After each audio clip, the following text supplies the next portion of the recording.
माणसाचा जन्म आणि त्याचा मृत्यू या दोन्ही गोष्टींमधला जो काळ आहे तेच असतं आपलं आयुष्य. म्हणजेच या दोन्ही गोष्टींचा म्हणजे जन्म आणि मृत्यू या दोन्ही गोष्टींचा एकमेकांशी तितकाच घनिष्ठ संबंध आहे. हाच घनिष्ठ संबंध दाखवणारा संसार हा चित्रपट येतोय, जो एक सस्पेन्स थ्रिलर या जॉनरातला असणार आहे. या चित्रपटामध्ये सायली संजीव मुख्य भूमिकेत जरी दिसत असली तरी इतरही बरीच लांबलचक स्टारकास्टची यादी आहे. पटापट सांगते. सगळ्यात आधी सायली संजीव, ऋषी सक्सेना, पुष्कर श्रोत्री, गिरीश ओक, प्रियदर्शिनी इंदलकर, तनिष्का विशे, नंदिता पाटकर हे सगळे कलाकार आपल्याला चित्रपटामध्ये दिसणार आहेत. हा चित्रपट ॲक्चुअली ज्यावेळेला याचं टीझर आलं ना, तेव्हाच मी संसाराचा काय अर्थ आहे, काय अर्थ आहे?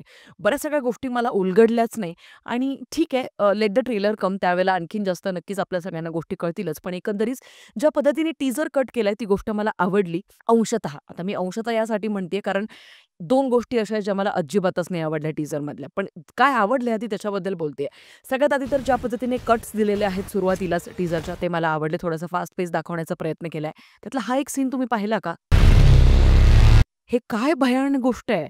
आणि नक्की सायली संजीवचं पात्र जे आहे, जे आपल्याला वरवर फार चांगलं असं दिसतंय, की तीच स्वतः व्हिक्टिम आहे. पण असं नको व्हायला, की तीच स्वतः काहीतरी वाईट साईड गोष्टी घडवून आणणारी असेल. म्हणजे हे एकंदरीत ही एक अतिशय विचित्र असा हा एक जो मॉन्टाज आपल्याला त्यांनी टीझरमध्ये दाखवला. I think that was a great strategy by the makers. त्याच्यानंतर मला ज्या पद्धतीने एक लाल टोन त्यांनी सेट केलाय, ती पण एक गोष्ट आवडली. पण खरं सांगू डायरेक्ट रानटीची आठवण झाली राव.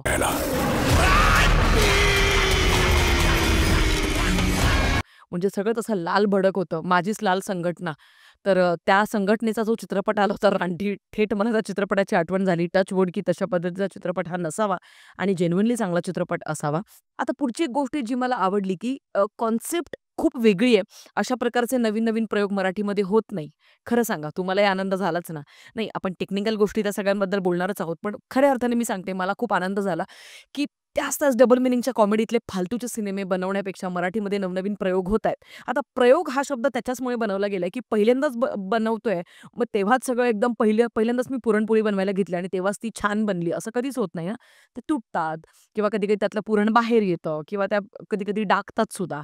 खूप सगळ्या गोष्टी असतात. पण या सगळ्यांमधनं मिळतात अनुभव आणि एक सवय लागते. नवीन-नवीन प्रयोग आणण्याची, बनवण्याची शोधप्रवृत्ती वाढते आणि तीच सध्या मराठीमध्ये मिसिंग मला वाटत होती.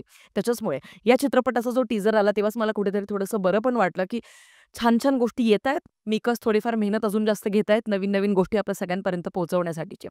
बरं त्या सगळ्या गोष्टी जरी अप्रिशिएबल असल्या तरी पण बॅकग्राऊंड स्कोर खूपच एव्हरेज मला वाटलाय. म्हणजे त्यात काहीच मजा नाहीये. तो जो एक बॅकग्राऊंड स्कोर असायला पाहिजे सस्पेन्स थ्रिलरमधला. आता मी थेट खूप मोठ्या बिग बजेट कुठच्या फिल्मसोबत कंपेअर करत नाहीये. पण आता जारण हा एक चित्रपट येतोय हॉरर जॉनरातला करेक्ट. त्याचं ए.व्ही. प्रफुल्लचंद्र यांनी दिलेलं म्युझिक तुम्ही ऐका. म्हणजे बॅकग्राऊंड स्कोर हा जो असतो ना, एखादा ॲक्टर जितका आपला प्राण ओतून त्या चित्रपटामध्ये काम करत असतो ना, तितकाच महत्त्वाचा रोल त्या चित्रपटाचं थ्रू आउट जे बॅकग्राऊंड स्कोर तुम्ही सेट केलेला असतो ना, ते रोल प्ले करत असतं. त्याच्यामुळे प्रत्येक चित्रपटामध्ये बॅकग्राऊंड स्कोर हा तितकाच महत्त्वाचा असतो. इथे तो मला खूप ॲव्हरेज असा वाटला. बघूया अजून ट्रेलर आलेला नाहीये.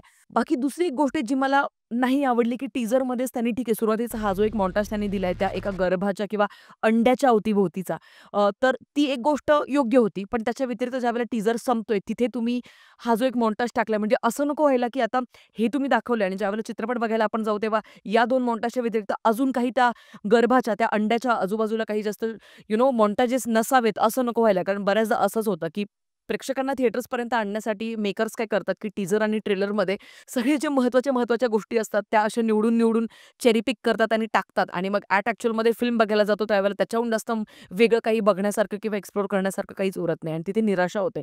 त्यामुळे आय थिंक जो पहिला एक मॉन्टाज टाकला तिथेच थांबायला पाहिजे होतं. जो शेवटी तुम्ही टाकलाय त्या गर्भाच्या तिथून ते अंड्याचं जे तिथून एक फोडून ते एक काहीतरी बाहेर येतंय.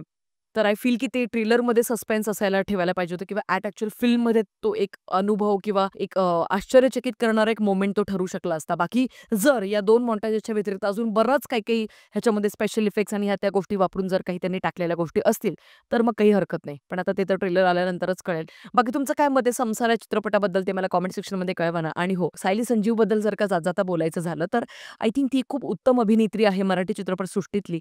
तिचं एक खूप मला आवडणारं काम जर का कुठलं असेल तर बस्ता या चित्रपटामधला आणि गोष्ट एका पैठणीची.